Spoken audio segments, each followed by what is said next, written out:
Swami Vivekananda part 4। अध्यक्ष द्वारा परिचय समाप्त हुआ और स्वामी जी आंख बंद करके ध्यान करने लगे। उनको अपने पीछे खड़े और आशीर्वाद देते हुए परमहंस देव के दर्शन हुए।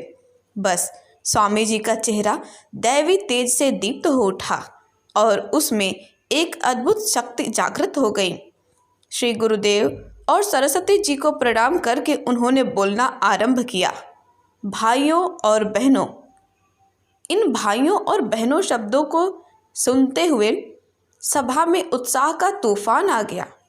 सबके मुख से लेडीज और जेंटलमैन के बाह्य शिष्टाचार युक्त संबोधन को सुनते सुनते जब उनके कानों में ये भाइयों और बहनों के आत्मीयतापूर्ण शब्द पड़े तो हजारों व्यक्ति जोश से तालियां बजाते खड़े हो गए। स्वामी जी स्वयं चकित रह गए। कई मिनट तक तालियों की गड़गड़ाहट सुनाई देती रही। अंत में लोगों के शांत होने पर स्वामी जी ने कहा, मुझे यह कहते हुए गर्व है कि जिस धर्म का मैं अनुयायी हूँ उसने जगत को उदारता और प्राणी मात्र को अपना समझने की भावना दिखलाई है। इतना ही नहीं, हम सब धर्मों को सच्चा मानते हैं और हमारे पूर्वजों ने प्राचीन काल में ही प्रत्येक अन्याय पीड़ित को आश्रय दिया है। जब रोमन साम्राज्य के जुल्मों से यहूदियों का नाश हुआ और बचे खुचे लोग दक्षिण भारत में पहुँचे तो उनके साथ पूर्ण सहानुभूति का व्यवहार किया गया। इसी प्रकार ईरान के पारसियों को भी आश्रय दिया गया और वे आज भी गौरव के साथ वहाँ निवास कर रहे हैं। मैं छोटेपन से नित्य कुछ श्लोकों का पाठ करता हूँ।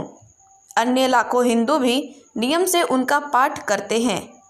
उनमें कहा गया है, जिस प्रकार भिन्न भिन्न स्थानों से उत्पन्न नदियाँ अंत में एक समुद्र में ही इकट्ठी हो जाती हैं, उसी प्रकार हे प्रभु, मनुष्य अपनी भिन्न भिन्न प्रकृति के अनुकूल पृथक पृथक जान पड़ने वाले मार्गों से अंत में तेरे ही पास पहुँचते हैं।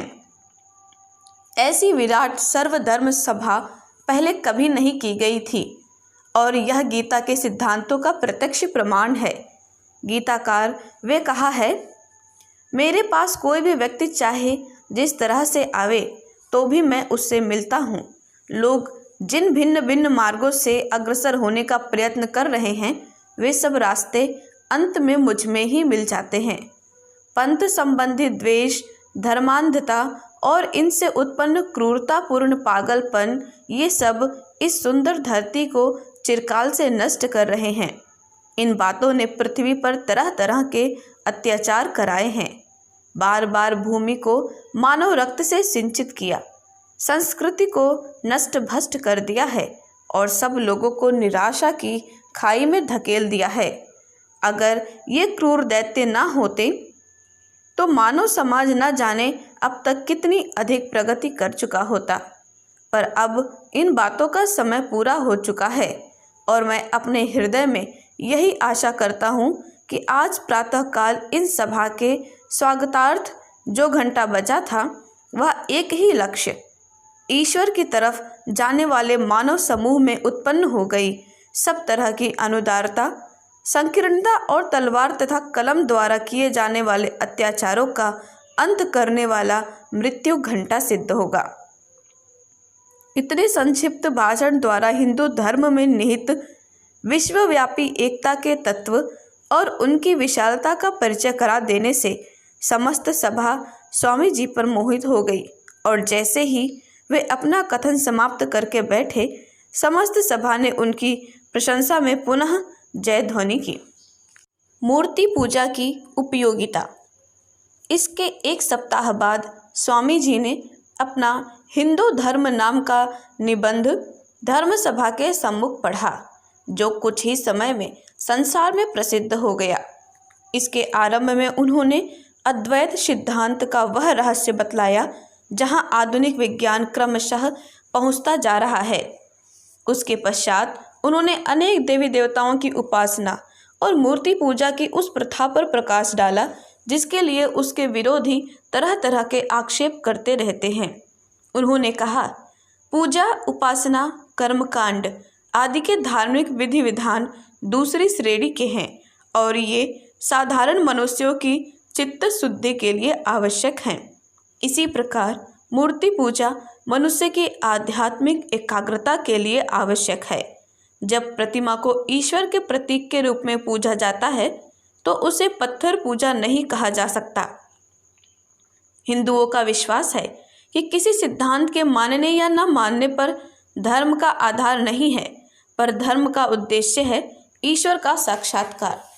इस दृष्टि से देखने पर साकार पूजा और कर्मकांड आध्यात्मिक जीवन के आरंभिक आधार माने जाते हैं, पर यह आधार या सहायता प्रत्येक व्यक्ति के लिए अनिवार्य है, ऐसा हिंदू धर्म में कहीं भी नहीं कहा गया है। बाहरी दृष्टि से जो विविधता दिखाई पड़ती रही है उसी में एकता का समावेश हो रहा है। विश्वव्यापी धर्म उसी को कहा जा सकता है जो किसी विशेष पथ से बंधा हुआ न हो और जिसमें जंगली मनुष्य से लेकर सुसंस्कृत मनुष्य तक की भावनाओं की पूर्ति हो सके और उस महान समन्वय में प्रत्येक श्रेणी के व्यक्ति अपने अपने अनुकूल मार्ग से चलकर एक ध्येय पर पहुंच सके। स्वामी जी के इन आरंभिक भाषणों ने उनकी श्रेष्ठता की छाप समस्त धर्मों के अधिकांश प्रतिनिधियों और अमेरिकन श्रोताओं के ऊपर लगा दी। संसार भर के और विशेषतः अमेरिका के प्रमुख पत्रों में उनकी प्रशंसा में कालम के कालम रंगे जाने लगे। उस देश में सर्वाधिक प्रचारित न्यूयॉर्क हेरल्ड ने लिखा है कि शिकागो धर्म सभा में विवेकानंद ही सर्वश्रेष्ठ व्यक्ति हैं।